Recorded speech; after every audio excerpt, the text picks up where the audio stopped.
The following is a production of DallasCowboys.com and the Dallas Cowboys Football Club. How about them Cowboys? Yeah! Go Cowboys! Let's go, baby! Are you ready for a break? Yes. Are you ready for a break? Absolutely. Ready for a break? Yeah, and so much for that. It's time for The Break on DallasCowboys.com. We were on the break! With Ambar Garcia, Bryan Broaddus, Nick Harris, and Derek Eagleton. It is Thursday, October 3rd, 2024, Season 20, Episode number 41. Welcome to the latest edition of The Break. We're live from the SWBC Mortgage Studios at the Star, presented by LG. LG is the world's #1 OLED TV brand for 11 years and counting. See why at LG.com/OLED Evo. Today we're going to talk a little bit about the Pittsburgh defense versus the Cowboys offense. Yesterday we did break down the opposite, the Cowboys defense versus Pittsburgh's offense. A lot of interesting things on this defense. This is a very, very good defense. So Bryan will break down what the Cowboys will be facing this weekend. And we'll get to some player evaluations, some offensive players that we have not talked about as much, and focus in a little bit on some of those wide receivers that you're probably going to see a little bit more of this weekend with Brandon Cooks being out. But we're going to start right there with injuries. There are two guys on the injury report that I think are most significantly worth talking about. Kalen Carson was limited in practice yesterday with a shoulder injury. He missed last week's game. The hope is that they can get him back this week. And then, of course, Brandon Cooks out presumably at least 1 week, maybe a few weeks with the knee injury. Let's talk first about Kalen Carson. Bryan, what are we hearing there as far as his availability for the weekend? Yeah, they were last week they knew they weren't going to have him, and then this week it was going to be about, okay, try and get him onto the practice field in any way possible. And he's dealing with a shoulder bruise. So it was just a matter of, with the bruise, that's blood in the area there, and getting that down, and swelling, and he thinks, you need the range of motion to be able to play corner. You got to be able to use you got to be able to extend and be able to be able to defend balls and things like that. Tackle on the perimeter, Tackle on the perimeter would be a really good thing to be able to do. But yeah, so they're going to work through him with him this week and see where they're at. So as we had yesterday's practice, today we'll see what the designation is today. But the intent is to try and get him ready to go on Sunday night in Pittsburgh. But it was looking like it was, it's kind of a wait and see thing. But they're at least encouraged that he's out on the practice field again. All right. I have a question. Yeah. Maybe it's me, but I feel like It's you. Okay, one, the practice report looked a lot better than I thought in my mind or what I was expecting. But looking at it, and it just popped into my head, and since we started having this conversation of how well are they practicing and all that, is it me? And I was trying to go to the previous 3 weeks, but I feel like I never really see other teams resting their veterans, like having NIR, rest day. Well, let me clarify one thing real quick. I don't know that you necessarily have to designate rest for a veteran. So other teams may list a guy as limited or out or on their practice report, and they were doing it just to rest them. I think the Cowboys, that seems to be more of a Cowboys thing where they denote rest more than anything else. But there may be other, because I know I look at other injury reports every single week, and we're going to talk a little bit about some of the injuries that the Pittsburgh Steelers have. And some of those guys, they start off on DNP or they start off on limited, and as the week goes on, it's full. Yeah. And I think some of that is probably resting guys. But again, we don't know that for sure. That's just my presumption. It's just curious because the way it's presented, it looks different. Like, for example, if there's somebody dealing with something, it'll say what the injury is. Calf, groin, ankle. And then it'll be listed as limited. But every time we see the practice report for these guys, and it's just a question that just popped into my head as I looked at this. I'm like, I never see opposing teams listing it this way. And it makes me wonder, are they actually dealing with an injury? Which I'm sure everyone's banged up at this point. But it just brought into my head, like, what does that look like for other teams around the league? And are we resting these guys too much? Not to say that. I don't want trouble. Yeah. But I get it. You have to rest and all that. I'm just curious as to what it all actually entails. You know, that's an interesting point you make, because you wonder on Wednesday what kind of installation goes in on a practice. You know, is Thursday really your most important day? Is Friday your most important day, you know, for installation? Are you just kind of basically going through things on Wednesday? Like, are guys sitting out major parts of installation? Right. You know, that's where you get a little, that's where the questions I would have. You know, if I was in the building across the way, you know, and we have this rest plan, my concern would be if we were resting guys on major days of installation, or is, you know, like, to me, it really kind of important, short yardage and goal line, you know, those, especially the goal line, the red zone stuff. If we're resting guys on the red zone area, then to me, that seems like a problem. You know, maybe we need to evaluate, because if you remember one year, they were playing a game in Philadelphia, and Amari Cooper wasn't on the field when they were down in the red zone. And Mike McCarthy's, they were asking, well, why wasn't Amari in the game? And well, he didn't practice those plays. He didn't need, you know, we had a better chance with the guys that had practiced the plays. I'm thinking, damn, this is one of your best players, and he's not on the field for a crucial part of the game, trying to get the ball into the end zone. So it's an interesting point you make. And it literally comes into my head just because the questions around practice. I think Dallas lists their designations differently than a lot of teams. Yeah. You just don't see that a lot from other teams. I think there's teams that rest their guys. Yeah, I agree. Yeah, I do. And that's probably what it is. But I wonder if they could walk me through what would be a Wednesday. Is a Wednesday practice just normal down and distance? Yeah. Is it 1st and 10s? Is it 2nd and 7s? Is it, you know, 3rd and, you know, I mean, if it's red zone, short yardage, stuff like that. Yeah. I want my guys practicing. If it's normal down and distance stuff, maybe I'm a little bit more open to, okay, my guys are not practicing this in this period today. Yeah, and I think that the biggest thing is just, does it help? Like, I don't mind him doing whatever plan he wants to do for resting guys and making sure guys have what they need. The question is, does it help? Does it end up in resulting in them playing better and the team ultimately having team success? Yeah. And that's the part where, you know, you obviously don't really know, but that's what I would be, you know, mostly concerned Unfortunately, last year at the end of the season, and, you know, and if you talk to people, and I'm still friends with a lot of the medical staff guys, the one thing they appreciate about Mike McCarthy is his understanding of his players or his team's health. Yeah. He gets that. They're like, hey, listen, we've worked with coaches, and this staff, a lot of these guys, Jim Maurer and those guys can go all the way back to Britt Brown. Those guys can go all the way back to Jimmy Johnson. No doubt. Yeah, in the early 90s. Time. They've been here a long time. So they understand. They've been through coaches. They've been through Jimmy. They've been through, Chan Gailey's. They've been through Dave Campos. They've been through Bill Parcells, Wade Phillips. They've been through all these. You know them all. I'm trying. Yeah. But, you know, it seemed like Jimmy was a really good selection back in the day. I don't know why all of a sudden we decided he wasn't any good. But I'm just kidding. But the thing is, as you go through the coaches, you know, these trainers are like, hey, you know, there's a lot of questions. You know, I remember Britt Brown like yelling at Parcells. Parcells yelling at him about, you know, like you coddle these guys. You do this, you do that, and Britt's like, where'd you get your training degree from? You know, and it was a lot of back and forth. And some of these coaches are very, very, you know, they're very like, you know, hey, practice, play. Jason Garrett, very much if they practice, they're going to play. You know, and if they don't, they're not. They don't, and they're not. But this is where I'm concerned. I'm sorry I'm being so long-winded. That's just what I do.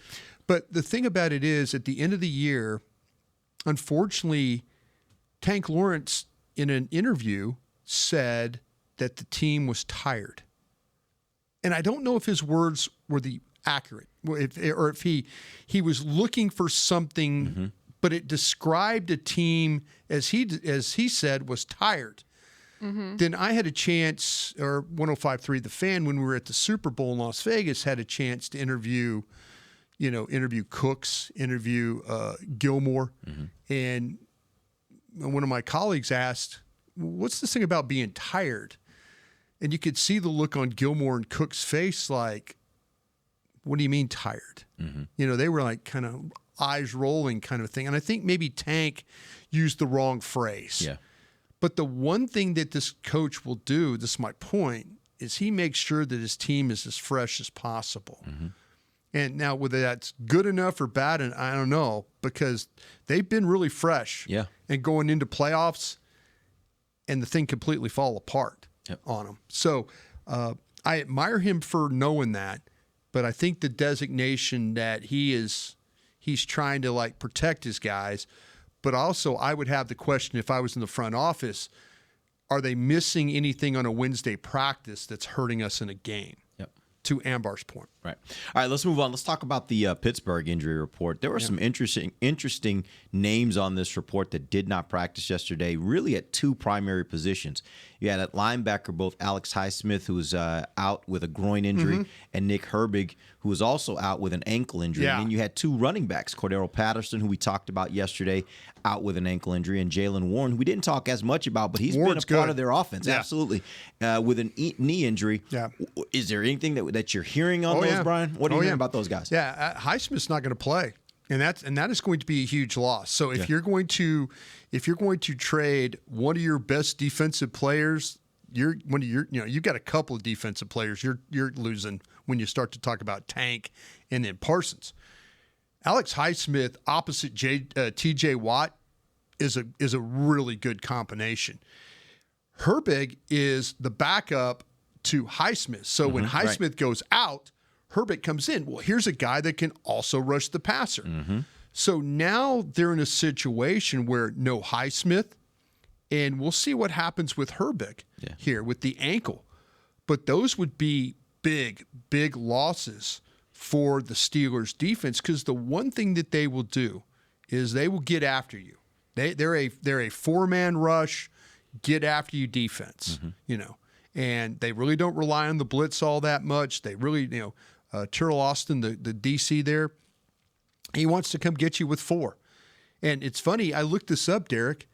They're a weird team. I think there's 5 teams in the league that when they bring more than 4, their pressure numbers go down. And the Steelers are one of them. Wow, that's interesting. They want to rush you. When they bring that 5th rusher, their pressure numbers go down. And there's 4 other teams that are like that in the league. Wow. So it's kind of funny. You think, well, bring pressure. They can't block us all. Well, they bring pressure with the Steelers, you block them all. And then, and they play a ton of zone defense, and that's been a problem for them. They play a ton of the zone defense, and they give up plays that way. Their coverage plays off. There's passes underneath. There's run after catch. There's things when we get into this that I feel like you can attack these guys in a couple of different ways. Yeah, and real quick on those running backs as well. Yeah. To be honest with you, Najee Harris, he is their starter. But he's the guy I'm least concerned about because I don't know if he's as dynamic as those other guys. They got a Cowboys situation going on there. Yeah. I don't know if they're playing their best guy. Yeah. To me, Patterson really isn't. Now, I think Warren's a good player, but he's been banged up. Yeah. Patterson is not a running back. Patterson is a football player. Exactly.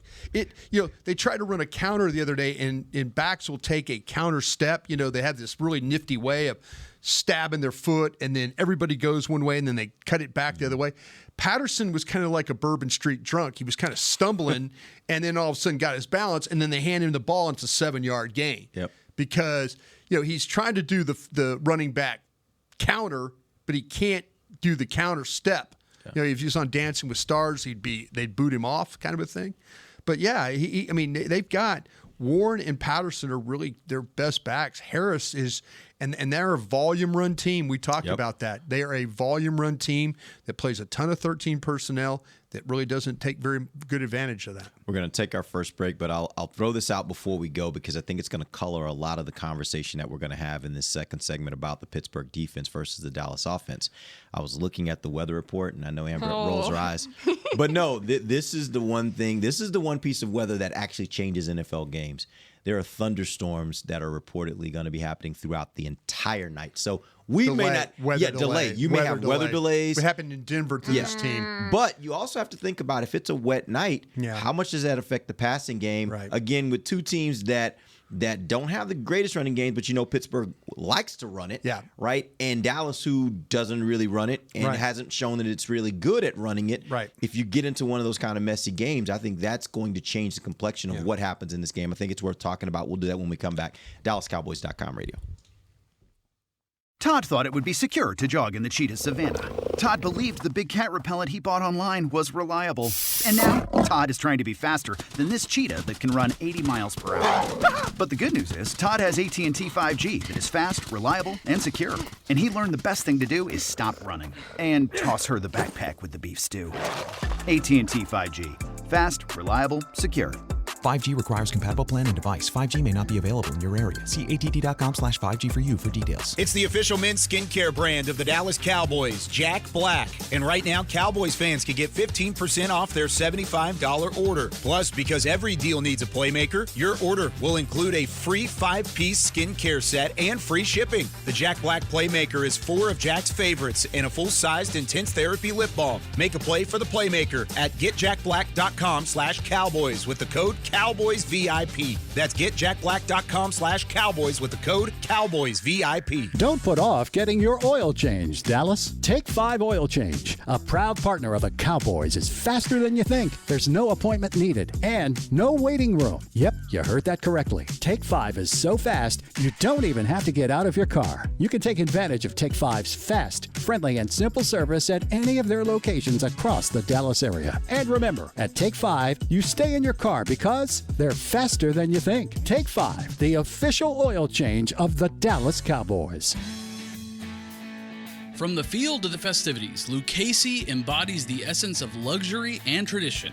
Handcrafted with meticulous precision, each pair offers unmatched comfort and style. Stand tall while you're tailgating or cheering in the stands with the Dallas Cowboys collection by Lucchese. Shop the collection today at the Lucchese store at the Star in Frisco or online at lucchese.com. Lucchese, the official boot of the Dallas Cowboys and Dallas Cowboys cheerleaders. Hey y'all, Matt Pittman of Meat Church here. With football season kicking off, I'm already gearing up to bring the smoker back to AT&T Stadium for some epic tailgates. But with that Texas heat, it's crucial to keep my beer hand cramping cold. That's where Yeti's insulated Colster can cooler comes in clutch. This year, you can even get them with the iconic star engraved on the side. Licensed Yeti Cowboys gear is now available at Stadium Pro Shops, concessions, and on Yeti.com. Check it out today. Yeti, official cooler and drinkware of the Dallas Cowboys. Back to the break.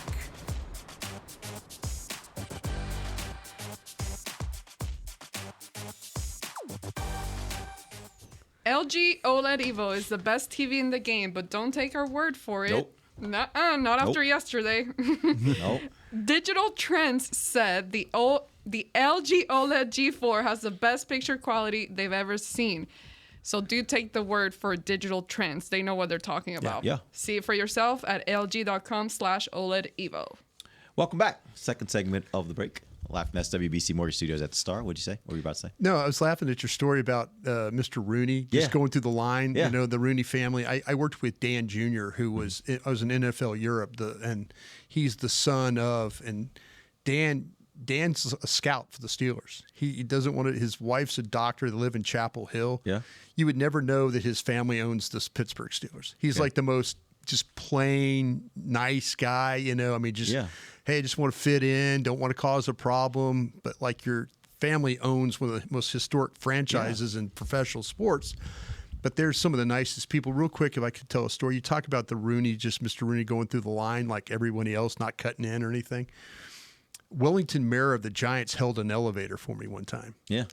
I ever tell you the story about I was at the old Giants Stadium and like I was flying around the corner, you know, and I heard the elevator was closing. I'm like, whoa, hold the elevator. And all of a sudden, an arm, like with a navy blazer and cufflinks. Probably some very expensive cufflinks. Yeah, and the arm comes out of the elevator, and I turn the corner, and it opens. And it was Wellington Mayer, the owner of the Giants. He, like, stuck his arm out of the elevator, and I stopped, in my tracks. And I go, Mr. Mayor, I'm really sorry. He goes, get on, son. Come on, we're all going the same spot. Yeah. And I'm like, well, thank you. And he saw my cowboy, my logo, and he's like, oh, here, checking us out, huh? And I'm like, oh, yes, sir, just doing a little scouting. And he goes, all right, well, enjoy. And he got off in his area, and I'm like, but yeah, here, hey, hold that elevator. And the owner of the Giants sticks his arm out to, sacrifice for me. And I was like, oh, gosh, what'd I just do? Yeah, the story I was telling was in the break was we were in Pittsburgh for a game. The Rooney family's and, great. Mr. Rooney, the father. Yeah. And I think he's passed since. Yes, he has passed. Yeah. But I was in the press box. We were going through the line getting food. And then you just see this elderly gentleman standing in line. And by the way, you would never guess he was the owner of the Steelers. Yeah. Like he was just, kind of just there. And people would walk by and say, how you doing, Mr. Rooney? And he's like, hey, how you going? But he got in line like everybody else. Yeah. Didn't jump the line. Nothing like they just got in line, walked through, got his food, and spoke to everyone. Did they ask him for his press box ticket? No. They usually ask you, where's your ticket, your press box? Where's your credential? Yeah, you got a credential to show. That was back when security wasn't what it is today. Now you got eyes. They're checking your eyes and everything else. But that's crazy. But no, it was kind of, it just stood out to me that he was so much just one of the guys. There's a great history between these two franchises. I mean, trust me, growing up in the 70s as a kid and the heartbreak that I had with these, being a Cowboys fan and the Steelers, I mean, their roster was just as good as your roster. Yeah. And it was just a battle, and the Super Bowls were just so tough, and heartbreak, and just it was tough. But there's a great history. The Rooney family, though, is one of the pillars of the National Football League. Yeah. They really are. The Maras, the Rooneys, these old families that own these teams they're incredible. The great part of why we all have jobs is because of I always hear about the history of oh it my and gosh. the rivalry between the two, but it's crazy. As a current fan, or like in nowadays world, it doesn't feel like it really. You don't. It's like you don't meet the Steelers that often. So. Your last Super Bowl was against them, and you played a lot of Super Bowls before that with them, and.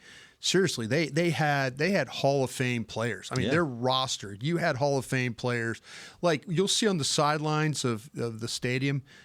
Just look at their Ring of Honor that they have and the names. It's legit. It is like you're going, my gosh. Yeah, you go through other stadiums and you'll look up and be like, you don't know the players' name. Yeah, exactly. The Steelers, they got. I mean, when I was a kid. And I grew up in Houston, well, Texas. You saw it with Houston. Yeah, but when I grew up in Houston, Bum Phillips and Chuck Noll. Guys. There were two of my favorite players, like as a kid, that I really looked up to: Mean Joe Green, Franco Harris. Yeah, Steelers. I wasn't a Steeler fan, right? But those two players just always stuck out to me, and they had that caliber of player. They just had a bunch of really, really good players back in the day, and they've had over the years, and it's one of the things, interesting things to me, probably more than any other franchise I can think of. There is a culture that seems to just be like when you say the Steeler football.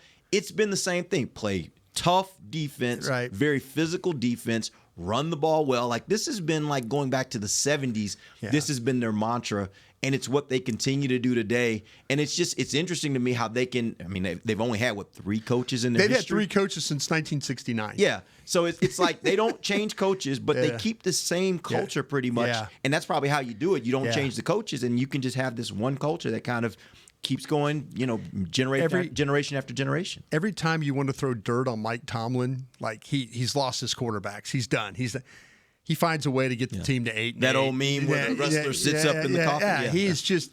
Well, when was the last time they made it to the Super Bowl? It was they lost the Packers, I think, in your backyard here. I think that was 2010. Yeah, I think it was after 2009 season. Yes. Yeah. Was it 10 or was it 11? Might have been 11. It's somewhere in that range. Yeah, it's somewhere in that range. Super Bowl was an 11. 11. Okay, so the 10 season 11 Super Bowl. Yeah. Yeah, they'd won the Super Bowl before they won in Detroit. They'd beat the Seattle. Yeah. But your last Super Bowl was against them, and that was the one you won in Super Bowl 30. Yep. That's what that one was. Yep. All right, so let's talk a little bit about this Pittsburgh defense. No Mean Joe Green. Let's put it all in the context too of like they're going to have to play in some elements. So how is that going to affect what they want to do and what the Cowboys want to do? Yeah, this is when you start to talk about there's a common thread we're going to talk about here. When this is the 3rd AFC North team you've played. It's a common thread, defensive line. Yep, that's what it's whether it's Cleveland, Baltimore, Steelers. It's about your defensive lines. You can't function in that division unless you have good guys up front. And these guys might not have the name guys. They do have the TJ Watt. That is the name that you're going to have to deal with. He's predominantly going to play over Terrence Steele. That's where he lines up. He lines up extremely wide, and he's going to rush. He's going to try and take you wide, and he's going to try and take you inside. Teams have found ways to chip him, to keep him, kind of make him distracted. Teams have run the ball at these defensive ends for the Steelers. And I think Highsmith was a little bit better run defender. Now him out of the game. But Herbig and Watt, they're linear guys. They're thinner guys, and they're built to rush the passer. When you get bodies out on them in numbers, people have done this where they've tossed the ball that direction and just got bodies and tried to mash them and had a little bit of success doing that. So, when they can rush the passer, they got an advantage. When they have to play the run, it's a little bit of a problem for them to have to kind of defend the run that way. But where they make up for it is inside. You have the nose tackle with Keanu Benton is a load to deal with inside. He's not your 350-pound guy, but he's super active. Number 95. He kind of beats up your center. He beats up your guard. Cameron Hayward, he's going to predominantly line up over Tyler Smith. And so when you start to talk about Cam Hayward, he can get pressure from the inside. So you got pressure from the edges, pressure from the middle. But his way he lines up, he's going to be against one of your better. And you look at the metrics on Hayward is good at defensive tackle pressure. Tyler Smith is one of the best in the league when it comes to not allowing tackle pressure. So that's a good matchup. That's a good possibility. How things are going to be played on the outside are going to be the key, as they always are. How do you be able to handle Watt? I think that Patrick Queen, who they got from the Ravens, is played in the games I've seen. He looks like a guesser right now. It might not be. Maybe he needed at the Ravens. He kind of had guys around him that could kind of help him with what was going on scheme wise. But when these guys give up a big play, an explosive play, it's a gamble or a guess is what happens. And when I say gamble, that's on the outside. We'll get to these cornerbacks here in a second. But Patrick Queen, there's some times in the running game, especially with the Chargers game, where they were able to kind of bend the ball back and they took advantage of how aggressive. But sometimes Patrick Queen will jump gaps. Peyton Wilson is a rookie linebacker. Loved him. Everybody on the draft show. He's from North Carolina, extremely banged up. Doesn't have an ACL, but is a tough player. And the Steelers took him in the third round. And he's a very active guy as far as making tackles and things like that. Right now, he's playing better than what Queen. You'll see another one. You'll see number 50, Roberts, in there as well. They kind of try and kind of rotate their guys in the inside linebacker spot of it. But Queen is a guy that people have taken advantage of in the running game, and they've taken advantage of a little bit in the coverage aspect of putting him in coverage. He's had some problems with that. In the secondary, Joey Porter Jr., they stole him in the second round in the 2023 draft. He's one of the best corners. Last year, he played a lot more tight window coverage. I mean, I went back, I'm like, man, he looks like he's struggling a little bit, but they play in a lot more zone coverage. And when he plays off, I don't think he's as good of a player. When he's on you, then there's the tight window throws. Like last year, it was 50% tight window throws. This year, he's down. He's down, well down in the tight window. So, but again, I think a lot of it has to do with the zone coverage that they're playing here. Him and then Dante Jackson, number 26, they've struggled. When that zone, you see routes break in front, you see routes down the field, they have to rally to tackle. They haven't played a lot of man coverage that way. And I'll be interested to see with Dallas' situation, do they allow Dallas to have free access and routes, especially with no cooks involved? Mm-hmm. Now, in this last game, Porter and Jackson split. It was 50-50 on the sides they played. I was curious, like, hey, in college, sometimes they play what we call a boundary corner, which is into the sidelines, and then they have a field corner, which plays the whole field. So I really couldn't get a gauge of why, but you will see Jackson and Porter flip sides, and I don't think it's a coverage thing. I think it's just that's what they do. So in some games they'll play really 50-50 split, and in other games you'll see them play more Porter to one side and Jackson to the other. They must have felt like against the Chargers there was something that they were on, or when the Chargers, it was the Colts, they went 50-50. The Chargers, they played it a little bit more station, like Porter stayed on one side and then Jackson was on the other. But they have the capability of playing both sides. With Dallas down a receiver, we'll see. They might just determine that, hey, we got to take Lamb out of this game, and if anybody else beats us, then so be it. But they will flip sides on him. Mika Fitzpatrick, the safety, is always around the ball. Yep. I mean, he is always around the ball. Deshaun Elliott. Now, they've had some problems in their secondary with communication because they've given up some plays, and especially down in the red zone.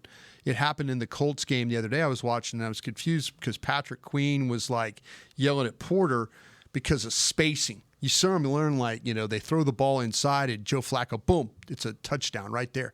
And then all of a sudden you see, Queen's like yelling at Porter, and Porter's kind of like, well, what? You got that, I got, So we'll see. Let's see if the communication problems carry into this game. But, it's going to be about, if you're going to have to throw the ball, it's going to have to be blocking TJ Watt. Yep. We're all looking at it. Yeah. I mean, they don't allow a lot of points other than the Colts game, which was 27. Colts got up 17-0 before they knew it. By the way, they are second in the league in Yeah. points allowed, Yeah. only allowing 13 points per game. And Indy is the only team that's really been able to get their offense going. Really, Yeah, they did a great job. Atlanta was awful in week 1, and then they played a rookie quarterback in week 2. But they did a really nice job against Justin Herbert and against the Chargers. They limited what they could do. But the Chargers did make a couple of plays that kind of made me think like, okay, Dallas, what you got to do with these guys is they will, what I call bump coverage. And if you bring motion, and this is the great mystery all of a sudden, but if you bring motion and you make them bump the coverage, you could set it up where you could put some of their weaker cover guys on your better players. You could kind of set it up, but you got to be willing to make them bump the coverage. Which means you got to use motion to do it. Yeah, because the Chargers were able to do that, and it caused them a little problems. It was some pretty creative stuff that they were able to bump, and then they got the safety on a receiver, and that was a bad matchup for them. So there's things you're capable of do. This isn't the 85 Bears or the 2000 Ravens defense. I mean, they've got good players. You've played some good defenses already, and been able to handle things. But you just got to make sure you don't let Watt wreck this game for you. All right, let's take our final break. Let's come back. Let's talk about the wide receiver position. Let's talk about Jalen Tolbert, Jalen Brooks, and Kevontae Turpin. The question will be, which is more important in this game without the likes of Brandon Cooks. We'll be back. DallasCowboys.com radio.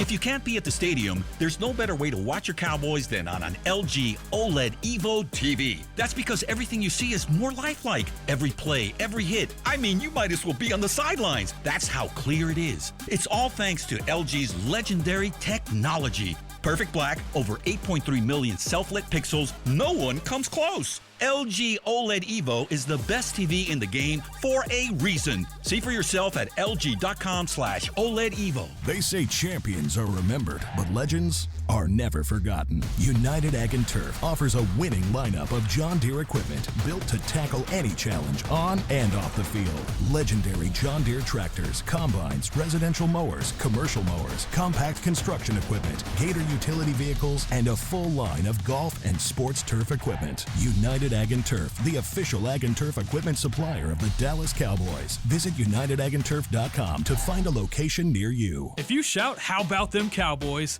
you have that undeniable passion that's the heart of Cowboys Nation. And if you like to drink Dr. Pepper, you love the unique blend of its 23 flavors. Together, your one-of-a-kind fandom paired with the one-of-a-kind taste of a delicious ice-cold Dr. Pepper is the game day lineup that can't be beat. Better yet, gather your Cowboys and Dr. Pepper fan friends to watch the next game and crack open a delicious ice-cold Dr. Pepper for everyone. The wins will be even tastier. It's a Pepper thing. And we're going to overtime. Erica, how much have I spent on concessions? For questions about their money, Dallas Cowboys fans can turn to Erica, the virtual financial assistant in the Bank of America mobile banking app. Learn more at bankofamerica.com/Erica by your side. Bank of America, official bank of the Dallas Cowboys. Erica responses may vary. Digital tools featured require downloading the mobile banking app and may only be available on select mobile devices. Erica is a mobile feature only available in the English language. Your chat may be recorded and monitored for quality assurance. Message and data rates and additional terms may apply. Bank of America, N.A., member FDIC. Todd thought it would be secure to jog in the cheetah savanna. Todd believed the big cat repellent he bought online was reliable. And now, Todd is trying to be faster than this cheetah that can run 80 miles per hour. But the good news is, Todd has AT&T 5G that is fast, reliable, and secure. And he learned the best thing to do is stop running and toss her the backpack with the beef stew. AT&T 5G. Fast, reliable, secure. 5G requires compatible plan and device. 5G may not be available in your area. See att.com/5G for you for details. Back to the break. AT&T, connecting changes everything. Welcome back. Final segment of the break, live from SWBC Mortgage Studios at the Star. We got about, about 8 minutes here. So let's talk about the wide receiver position. I have this question for you. As you look at the fact that Brandon Cooks will be out, which player would you think is more important that the Cowboys need to try to get involved in the absence of Brandon Cooks? Jalen Tolbert, Jalen Brooks, or Kevontae Turpin? See, with Jalen Tolbert, I really like him. I do.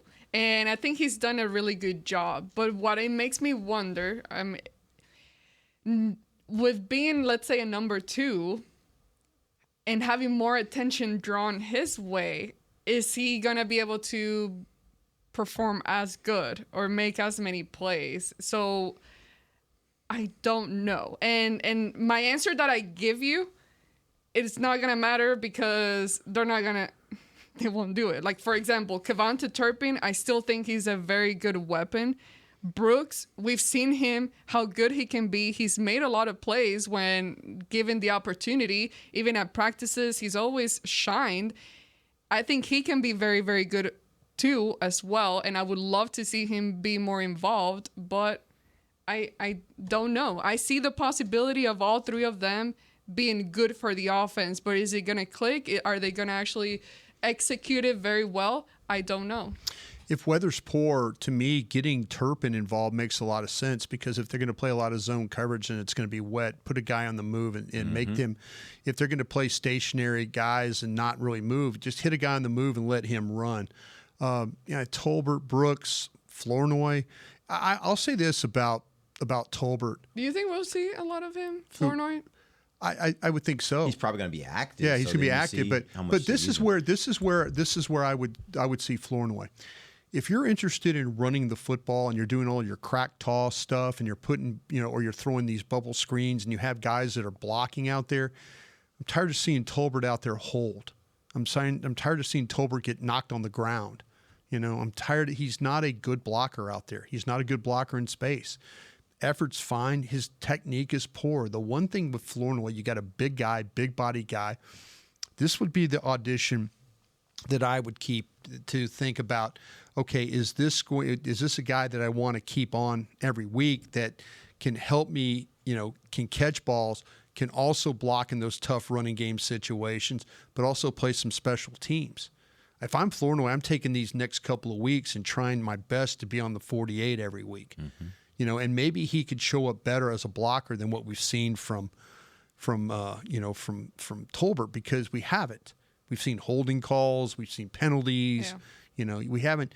Yeah, he's made catches, but make catches, be able to block. But that's on the coaches, though, too. That's on the coaches. I'll say this, Brandon Cooks, and not to say that the Cowboys utilize it all the time, but the dimension that he adds to an offense is speed. Yeah. And the one guy on this list that I think has that kind of speed is Kevontae Turpin. Right. I don't think the Cowboys take advantage of the speed that they have on the offensive side of the ball. But that's what I'm saying, because even with Cooks healthy, right? Yeah. So we've seen that, and they don't. I mean, they primarily kind of have him run out and do curls, hooks. That's basically his route tree. Pittsburgh has a similar offense. Yeah. Run to the sticks and curl. Yeah. And I'm thinking, like, I think this is a game, and I'm assuming that you'll be able to. These are professional professional players. Even with rain, they should be able to throw the ball. I think there'll be some opportunities for Kevontae Turpin if they're willing to use him, getting upfield and trying to take some shots. I just don't know if they'll use it, but I do think that he can give you that kind of game that you should have been getting from Brandon Cooks, but for whatever reason, just don't consistently get it. Yeah. Well, Hunter Lipke, I mean, he's another guy that he's shown to be able to catch the ball. Maybe in a wet weather game too. Hunter Lipke running the football, not a bad option there. I mean, people say, well, he needs to hold on to the ball. Well, that was one time. I think Hunter Lipke has shown you he can play with balance. He's got vision. He's tough. Yeah, if it turns into, okay, we're fighting for 4 and 5 yards a carry here, Hunter Lipke would not be a bad option, or throwing him the ball is not a bad option. He's not going to make a mistake that way. He's going to make plays for you. Every time he makes a play, the play after seems to be even a better play. Somebody makes a touchdown. We saw CeeDee Lamb. He had the 4th down run. What happened the very next play? They had the pass to Lamb, touchdown against the Giants. I mean, he's the kind of guy that keeps the offense going that way.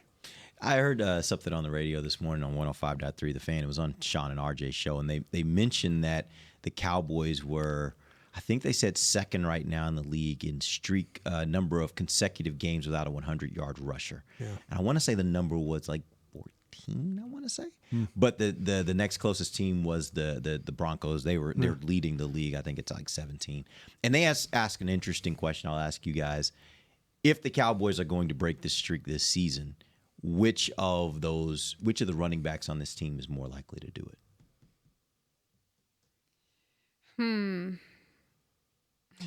Hunter Lipke, if they use him, just use him in every way. I mean, most likely Dow, I guess. But I want to see the guy that's still sitting there in the practice squad, waiting to be called up. Yeah. Because that, if anything, just something different. Exactly something. It's not about it. Might not even work. Exactly, but the benefit of the doubt that maybe I'm giving them is like, okay, they see the whole practice. Maybe they're seeing something that is just like, okay, well, you guys, like us, we don't get to see, and there's a reason why they're making this decision not to put him up just yet. But I mean, it's just I don't see anybody doing it right now. It's Dalvin Cook. You think it's Dalvin Cook? I think it's Dalvin Cook. I think they're going to get to a point, and unfortunately, I don't let this thing get to 2-5. Don't. Please don't. Find until a way. You decide to bring him up. Yeah. Well, I mean, you need to. If you get to a point, you're going to need the ability to run the football, and there's going to come to a time too where they're going to look at it and they're going to go, the next 2 weeks are not going to be easy playing offense against these next two defenses, Pittsburgh, and I know we've talked about Pittsburgh. Yeah, it's. But to me, if somebody's going to break, Dowdle makes a lot of sense. Hunter Lipke would be the next guy if you carry I'd love to see a game where Dallas is ahead and they just turn to Hunter Lipke in a 4-minute offense, and it turned into Dak just like they did against the Giants. First down pass for 4 or 5 yards. Hand the ball to Hunter Lipke for 4 or 5. Hand it to him again for a first down. Throw the ball again on first down. Don't play a game where you're having to run it, but Dallas did a good job against the Giants of on first down throwing the ball to at least get 5 or 6 yards so the next play could be a positive run. But I'd love to see Hunter Lipke get in a 4-minute offense on a grass field in Pittsburgh and just try and wear them down at the end of a game and kill this thing off. That would be glorious. Yeah. And if anything, bringing Cook up, and I get it. It gets tricky with the whole roster spot situation and how many times you can bring him up and rest all that. Zeke for a game. But the point is, maybe that also elevates everybody else's game and puts them in their toes. Like, oh crap, okay, let me do something better here. It creates some more competition within their own running back group. But they just have to do something different. And you have someone different. They're just waiting to be called up. All right, that's a wrap. We'll be back on tomorrow. We'll wrap this thing up for you, get you guys ready for the Sunday game. Hopefully it does happen on Sunday. We'll see. We're going to be heading out on Saturday. Lightning delay. No, please. From Bryan, Broaddus, and Amber Garcia, I'm Derek Eagleton. This has been The Break, live on DallasCowboys.com radio. This has been a production of DallasCowboys.com and the Dallas Cowboys Football Club. How about this, Cowboys?